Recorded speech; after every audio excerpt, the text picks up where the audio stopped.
धर्मेंद्र प्रधानांचा राजीनामा होत नाही तोपर्यंत आंदोलन सुरूच राहणार. अभिजित दिपके यांची घोषणा. सरकारसोबत चर्चेला तयार असल्याची माहिती. जोपर्यंत केंद्रीय शिक्षण मंत्री धर्मेंद्र प्रधान यांचा राजीनामा होत नाही तोपर्यंत आंदोलन सुरूच राहणार असल्याची घोषणा सीजेपीचे संस्थापक दिपके यांनी केला आहे. सरकारसोबत चर्चेला आम्ही तयार आहोत. दिल्ली पोलिसांनी यासाठी पुढाकार घ्यावा असंही दिपके यांनी म्हटलेलं आहे. धर्मेंद्र प्रधान यांना राजीनामा तर द्यावाच लागेल असंही ते म्हणालेत. आंदोलन आज थांबवायचं आहे की धर्मेंद्र प्रधान यांचा राजीनामा घेऊनच आंदोलन थांबवायचं आहे असा सवाल दिपके यांनी यावेळी केला. त्यावेळी आंदोलकांनी हे आंदोलन सुरू असलेलं आंदोलन थांबवायचं नाही असं आंदोलकांनी प्रत्युत्तर दिलं आहे.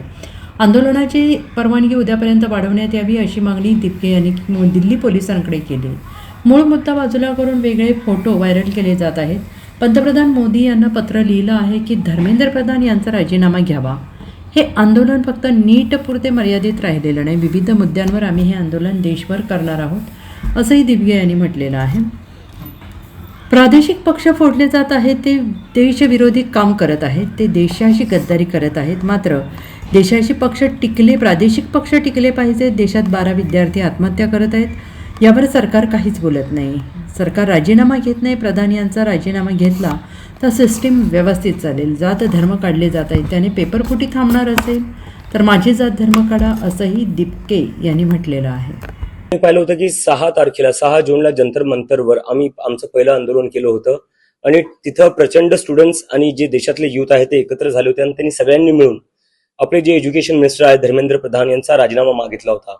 कारण की काय झालं होतं, 6 जूनपर्यंत या देशात 5 नीटच्या विद्यार्थ्यांनी आत्महत्या केलेली होती आणि आम्ही असं अल्टिमेटम दिलं होतं की 13 जूनपर्यंत धर्मेंद्र प्रधान यांनी राजीनामा द्यावा.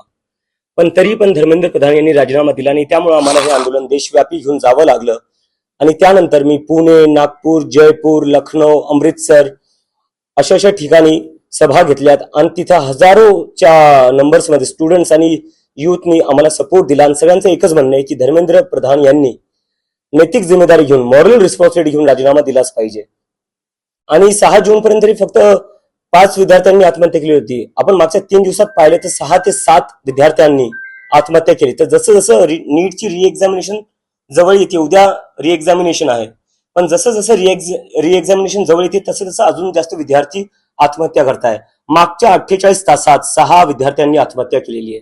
तर कुठे ना कुठे विद्यार्थ्यांचा या सिस्टमवरनं पूर्ण भरोसा उठलेला आहे. त्यांना अजिबात अपेक्षा नाही की ही सरकार त्यांच्यासाठी काही करू शकते.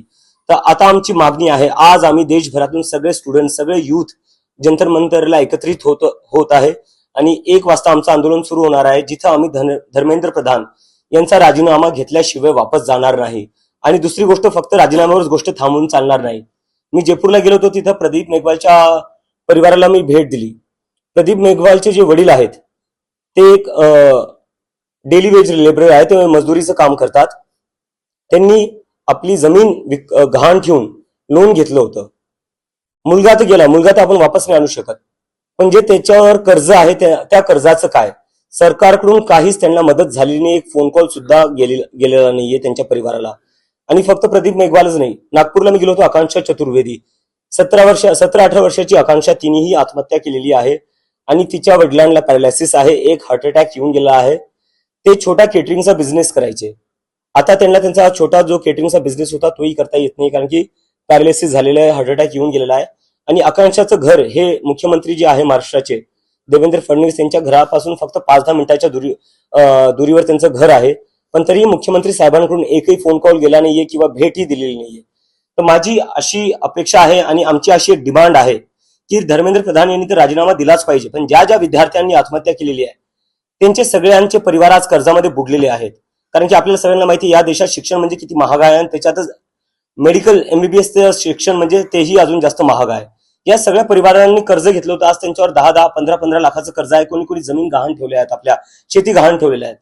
तर या परिवारांना तुम्ही त्यांचे लेकरं तर नाही वापस आणून देऊ शकत, पण कमीत कमी सरकार जे आता करू शकते ते त्यांना कर्जातून बाहेर काढू शकते. तर आमची अशी मागणी आहे की केंद्र सरकारने, भाजप सरकारने या सगळ्या परिवारांना 1 करोडचं कंपन्सेशन द्यावं. तुम्ही त्यांचे मुलं तर वापस नाही आणून देऊ शकत, तुमच्या सिस्टमच्या फेलियरमुळे त्यांच्या मुलांना त्यांचा जीव द्यावा लागला.